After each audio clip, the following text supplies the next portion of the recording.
Good afternoon. COVID-19 has introduced numerous challenges to county and state elections officials as they work to keep Georgia elections secure, accessible, and fair. Given the record number of absentee ballots and narrow margin in the November 3rd election for president in Georgia, I join many in backing a hand recount and urging a thorough investigation into any voting irregularities. The Secretary of State oversaw a complete audit which revealed significant errors made in several counties, including Floyd, Fayette, Douglas, and Walton. It is important for Georgians to know that the vast majority of local election workers did their job well under unprecedented circumstances, and I thank them for their service.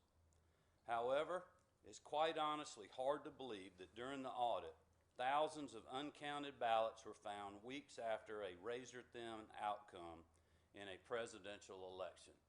This is simply unacceptable. I've heard directly from countless Georgians. They expect better and they deserve better.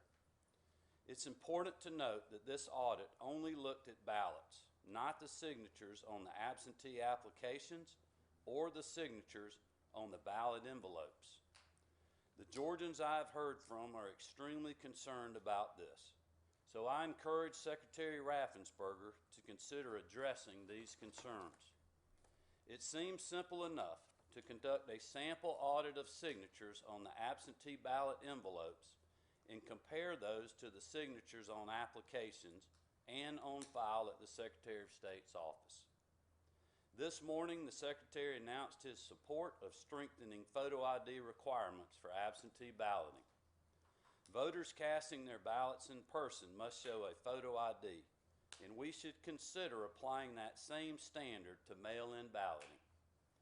I have heard from many members of the General Assembly, and I appreciate their input and share their concern.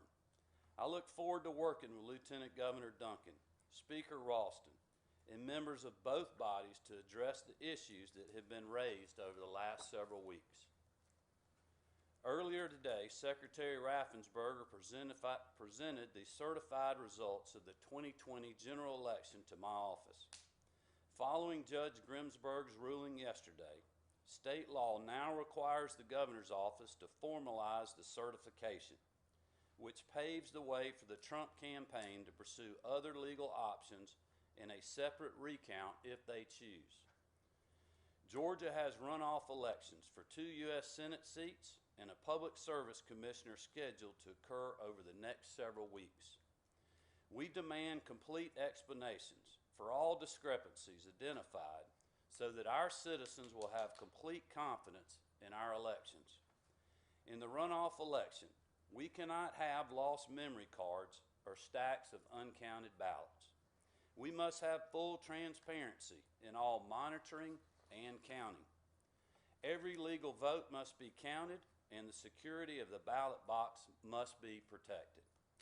As governor, I have a solemn responsibility to follow the law, and that is what I will continue to do. We must all work together to ensure citizens have confidence in future elections in our state. Thank you, and God bless.